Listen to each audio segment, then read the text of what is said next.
आजच्या या प्रचार सभेच्या कार्यक्रमाचे प्रमुख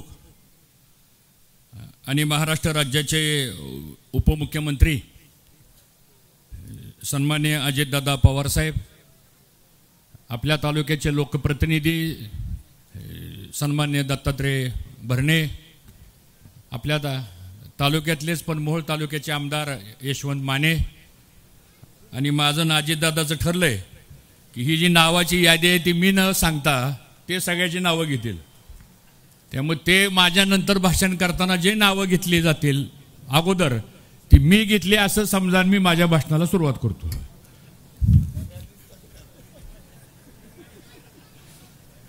आता आपली महायुती दादा काय काय गोष्टी वाटून घ्यावे लागतील आता, आणि काय काय गोष्टी द्यावावी लागतील आपल्याला.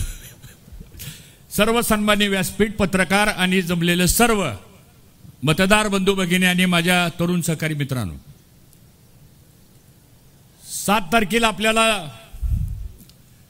या बारामती लोकसभा मतदारसंघामध्ये एक इतिहास घडवायचा आहे.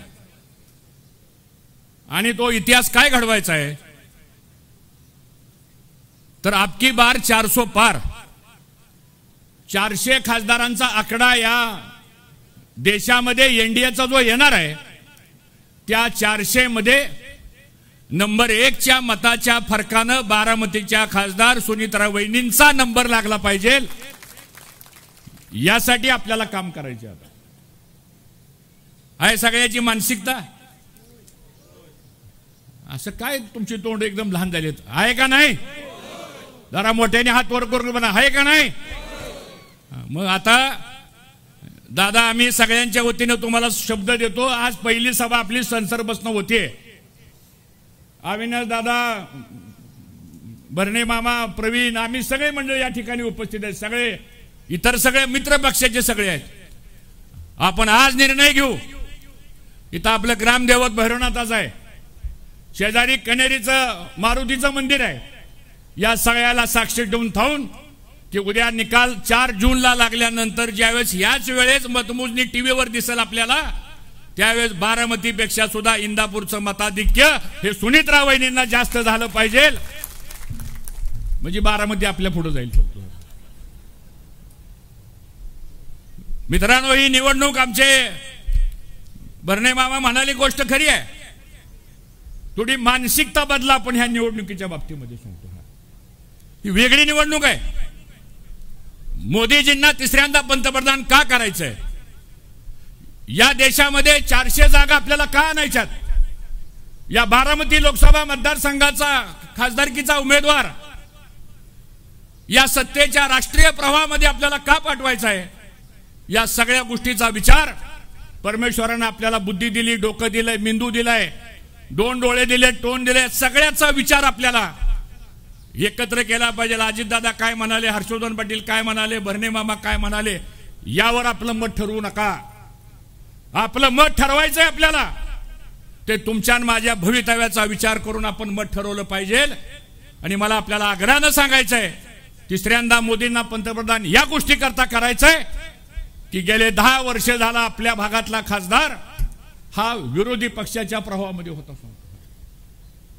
गेल्या 10 वर्षामध्ये केंद्राचा एकही निधी आपल्याला पालखी मार्ग सोडला तो तर अगोदरच ठरलेला होता सांगतो हा. पण या तालुक्यामध्ये आणि या बारामती लोकसभा मतदारसंघामध्ये एवढा प्रचंड निधी देशामध्ये असताना दादा आपल्याला बारामती लोकसभा मतदारसंघात निधी मिळाला नाही. त्याचं एकमेव कारण असं आहे की आपला खासदार हा सत्तेच्या प्रवाहामध्ये नव्हता, म्हणून आपल्याला निधी मिळू शकलेला नाही. हे पहिलं कारण आहे. दुसरं महत्वाचं कारण असं आहे की आपला उमेदवार बघा, सुनीत्रा वहिनी या सामाजिक क्षेत्रामध्ये काम करतात. संजय बाया म्हणाले त्या निंबाळकरांच्या आहेत, पुन्हा पवारांच्या झाल्या, त्यामुळे निंबाळकरांच्या तर जास्त जबाबदारी आहे.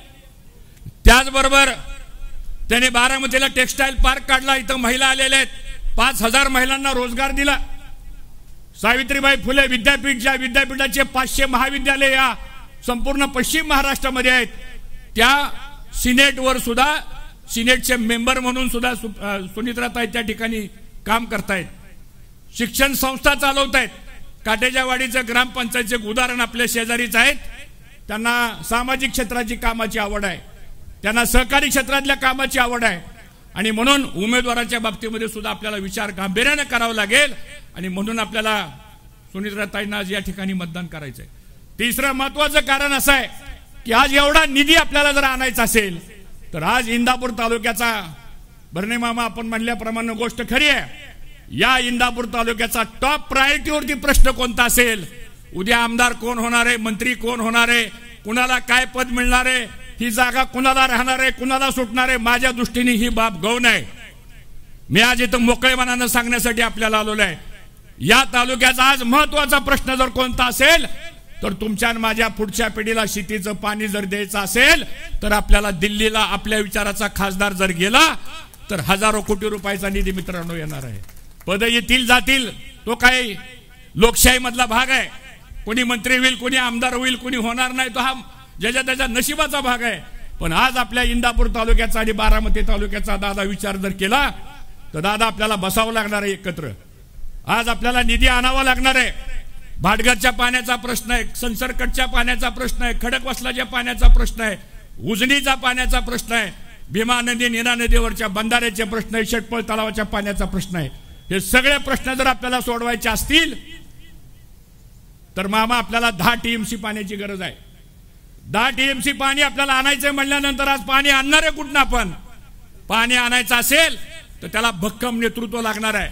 उद्या पाणी मिळालं तर ते पाणी आपल्या भागामध्ये आणायचं असेल तर त्याला हजारो कोटी रुपयाचा निधी लागणार आहे आणि हजारो कोटी रुपयाचा निधी आणायचा असेल तर त्याला सत्तेच्या सरकारच्या प्रवाहामध्ये आपण असलं पाहिजे। मी आज आपल्याला या ठिकाणी ग्वाही देतो, तुम्ही सगळ्यांनी इंदापूर तालुक्यातलं ताकदीने मतदान करा। आम्ही स्टेजवर बसलेली सगळी माणसं जेवढी ताकद लावायची दादा, तुम्ही आपण देवेंद्र फडणवीस साहेबांच्याकडे जाऊ, एकनाथ शिंदे साहेबांच्याकडे जाऊ आणि आपण 5-6 जण जर दिल्लीला गेलो, सुनीत्रा वहिनींना खासदार म्हणून जर त्या ठिकाणी गेलो तर अमित शहा साहेब आणि मोदी साहेब काय नाही म्हणतील का? उद्या तुम्ही म्हणला 5,000 कोटी, मोदी साहेब म्हणतील 10,000 कोटी रुपये देतो, पण या भागाचा दुष्काळ हटवल्याशिवाय आम्ही राहणार नाही। हा निवडणुकीमधला मित्रांनो महत्वाचा मुद्दा आहे। उगाच काहीतरी कोणी येतंय, तू तिकडे गेला आणि तू इकडे गेला, अरे सोडून द्या, ह्याच्यामुळे नुकसान व्हायला लागलंय आपलं। आज इंदापूर तालुक्यामध्ये 1,52,000 हेक्टर क्षेत्र सिंचनाखाली आहे, त्यातलं 22,000 हेक्टर क्षेत्र जर सोडलं तर 1,20,000 हेक्टर क्षेत्राला पाणी आणणार आहे कुठून? आपण पाणी मिळू शकणार नाही। आणि म्हणून पहिला मुद्दा लक्षात ठेवा आपल्याला, मला कुणाला धमकवायचं नाही, मला कुणाला घाबरवायचं नाही, पण वस्तुस्थिती अशी आहे, जर ह्या पाण्याच्या प्रश्नाच्या बाबतीमध्ये संसर भागात काय सारखा फोन आम्हाला, 36 फाट्याला पाणी सोडा, 46ला पाणी सोडा, 43ला पाणी सोडा, आम्ही फोन करायचा, मामानी फोन करायचा, अधिकाऱ्यांनी मलाही होय म्हणायचं, त्यांनाही होय म्हणायचं, अरे आडातच नाही तर पावऱ्यात काय यायचंय सांगा म्हणतो, ही वस्तुस्थिती आहे। आणि म्हणून मला असं वाटतं की ह्या पाण्याच्या प्रश्नाच्या बाबतीत आपल्याला सिरियसली लक्ष द्यावं लागेल। दुसरा महत्वाचा प्रश्न असा आहे, या तालुक्यामध्ये महिला वर्ग 50% आहे, विचार करावा लागेल आपल्याला। आता या महिला वर्गाला जर पुरुषाच्या बरोबरीने समानतेने समाजामध्ये आणायचं असेल तर त्यांच्यामध्ये आर्थिक परिवर्तन आपल्याला करावं लागणार आहे। आर्थिक परिवर्तन करायचं असेल तर आज महिलाचा दिवसभराचा वेळ वाया जातो, सकाळ संध्याकाळ घरातलं काम झालं, दिवसभर आमची महिला भगिनी घरात बसून असते। एका कुटुंबामध्ये महिला आणि पुरुष हे दोघं जर बरोबरीने कामाला लागले, जसं आता अजितदादांनी वहिनीने केलेलं, आता दोघंही कामाला लागले चौथं, त्यामुळे काय काळजी करायची कारण नाही। जर एका घरामधली महिला आणि पुरुष जर बरोबरीने कामाला लागली तर त्या घराची प्रगती होती, त्या कुटुंबाची प्रगती होती, त्या नव्या जनरेशनची प्रगती होती। आणि मला असं वाटतं तोच विचार महिलांच्या आर्थिक सबलीकरणाच्या बाबतीमध्ये आपल्याला करावं लागणार आहे। मग दादा आता इथे एक MIDC आपण काढली, ती आता संपली म्हणजे पूर्ण झालेली आहे का? आपल्या तालुक्यामध्ये अजून 2 MIDC होऊ शकत नाहीत, मार्ग काढावा लागेल आपल्याला, कुठलीच गोष्ट अशक्य नाही। ताकद एकत्र आली तर ह्या ताकदीमधनं काय घडणार आहे, तर ह्या ताकदीमधनं इंदापूर तालुक्याचा भरीव विकास हा झाल्याशिवाय राहणार नाही। ही भूमिका मला ह्या निमित्तानं आपण सर्वांना मांडायची। तिसरा महत्वाचा मुद्दा असा आहे की या तालुक्यामध्ये शिक्षणाच्या बाबतीमध्ये सुद्धा आपल्याला गांभीर्याने विचार करावा लागणार आहे। आज कल्पना करा, 5.5 लाख लोकसंख्या आपल्या तालुक्याची आहे, त्यातली विद्यार्थी दशकाची संख्या 1.5 लाख आहे, म्हणजे 40% संख्या लोकसंख्येमधली ही विद्यार्थी दशकातली आहे। मग आज त्या मुलांना दर्जेदार शिक्षण द्यायचं असेल तर नुसतं अपारंपरिक शिक्षण देऊन चालणार नाही. उद्या पॅरामेडिकल असेल, मेडिकल असेल, इंजिनिअरिंग असेल, डिप्लोमा असेल, पॉलिटेक्निक असेल, या सगळ्या गोष्टींच्या संदर्भामध्ये तुम्हाला आम्हाला सर्वांना शिक्षणाची कास धरावी लागेल. रोज आमच्याकडे माणसं येतात, ह्या इंजिनिअरिंग कॉलेजला फोन करा, या हॉस्टेलला आम्हाला ॲडमिशन द्या, इथं MBBSला आम्हाला ॲडमिशन पाहिजे, आम्हाला BMSला ॲडमिशन पाहिजे. ही ह्या तालुक्याची भविष्यातली गरज आहे आणि मला वाटतं त्या प्रश्नाकडे सुद्धा आपल्याला लक्ष द्यावं लागणार आहे. आज युवकांची संख्या बेकारीची वाढत चाललेली आहे. आम्हाला ह्या इंदापूर तालुक्यातला युवक बेकार ठेवायचा नाहीये. या इंदापूर तालुक्यामधला युवा वर्ग हा विधायक कामाला न्यावा लागणार आहे. आपल्याला चांगले संस्कार घडावे लागतील, आपल्याला चांगली सक्षम पिढी आपल्याला उभा करावं लागेल. आणि कधी निर्माण होणार आहे? ज्यावेळेस आपला विचार एक असेल, ज्यावेळेस आपली भूमिका एक असेल आणि राजकारण समाजकारणामध्ये आपली स्पष्टता असेल, त्याच वेळेस ह्या सगळ्या गोष्टी आपण करू शकणार आहे. आणि म्हणून या सगळ्या गोष्टीच्या संदर्भामध्ये आपल्याला उद्याच्या महायुतीच्या उमेदवाराचं आपल्याला काम करावं लागणार आहे. मित्रांनो, आज सगळ्या तालुक्यामध्ये आणि महाराष्ट्रामध्ये दोन गोष्टीची आपल्याला काळजी घ्यावी लागणार आहे. एक गैरसमज मोठ्या प्रमाणामध्ये केला जातोय, तो म्हणजे डॉक्टर बाबासाहेब आंबेडकरांची संविधान जी घटना आहे ती म्हणले आता हे सरकार मोडीत काढणार आहे. काल उज्ज्वल निकम आपले प्रख्यात वकील आहेत, ज्यांनी सुप्रीम कोर्ट हायकोर्टामध्ये टॉप लेवलच्या सगळ्या हाय प्रोफाईल केसेस चालवल्या. काल त्यांची ABP माझाला एक मुलाखत आली. सांगतो काय म्हणाले उज्ज्वल निकम. ते म्हणले मी विधी तज्ज्ञ आहे, मी कायदे तज्ज्ञ आहे, मी सुप्रीम कोर्टामध्ये अनेक मोठमोठ्या केसेस चालवल्या. मी आपल्याला ग्वाहीने सांगतो की डॉक्टर बाबासाहेब आंबेडकरांनी लिहिलेली जी घटना आहे, ज्या घटनेमुळे तुम्हाला आम्हाला सर्वांना अधिकार मिळाले आहेत, ज्या घटनेमुळे आरक्षण मिळालेलं आहे, ज्या घटनेमुळे समानता आलेली आहे आणि ज्या घटनेमुळे सामाजिक न्याय आलेला आहे, ते कोणीही घटना बदलू शकणार नाही. हे सुद्धा आपल्याला लोकांना सांगावं लागेल. हे आपल्याला प्रामुख्यानं मला या निमित्तानं आपल्या सर्वांना सांगायचंय. दुसरा मुद्दा जो प्रामुख्यानं पुढे येतोय तो अल्पसंख्याक समाजाच्या बाबतीमध्ये मुद्दा पुढे येतोय. काय भाईसाहेब लोक आमच्या इथं उपस्थित आहेत, सांगा बरं काय असं या सरकारने अल्पसंख्याकांच्या बाबतीमध्ये काय चुकीचं काम केलं आम्हाला सांगा एकदा तरी, की बाबा हा निर्णय सरकारचा चुकलाय. मला सांगा, गोरगरिबाला धान्य देण्याचा निर्णय घेतला, मोफत धान्य सगळ्या समाजाला मिळतंय का नाही? असा काय फतवा काढला का? फुकट धान्य एका माणसाला 5 किलो द्यायचंय, बाबा हा ह्या समाजाच्या ह्याला देऊ नका. 5 लाख रुपये विम्याच्या संरक्षणाचं कार्ड निघालं. आपल्याला म्हणलंय का कोणी तुम्हाला की ह्या समाजाच्या ह्याला देऊ नका म्हणून? उज्ज्वला गॅस योजना आणली, म्हणलं का सरकार तुम्हाला ह्यांना देऊ नका म्हणून? मला सांगा, असा कोणता निर्णय आहे शेतकऱ्यांच्या खात्यामध्ये पैसे आपण जमा करतोय? तुम्हाला माहिती आहे ह्या तालुक्यामध्ये 68,150 शेतकरी लाभार्थी आहेत आणि त्यांच्या खात्यामध्ये केंद्राचे 6,000 रुपये. आणि दादा तुम्ही धाडसी निर्णय घेतला मंत्रिमंडळामध्ये आणि तुम्ही राज्याचे 6,000 रुपये, असे 6 आणि 6 12,000 रुपये या तालुक्यातल्या 68,000 शेतकऱ्यांच्या खात्यामध्ये देण्याचं काम जर कोणी केलं असेल तर ते महायुतीच्या माध्यमातून मित्रांनो झालेलं आहे.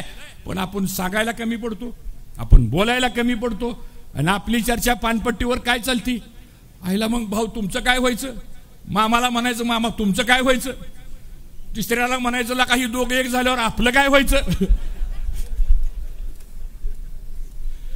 ह्याच्या पलीकडे गेलोय. आता आम्हाला 55-60 वर्ष झाली, दादा माझ्यापेक्षा 2 वर्षांनी मोठे असतील, बरोबर आहे.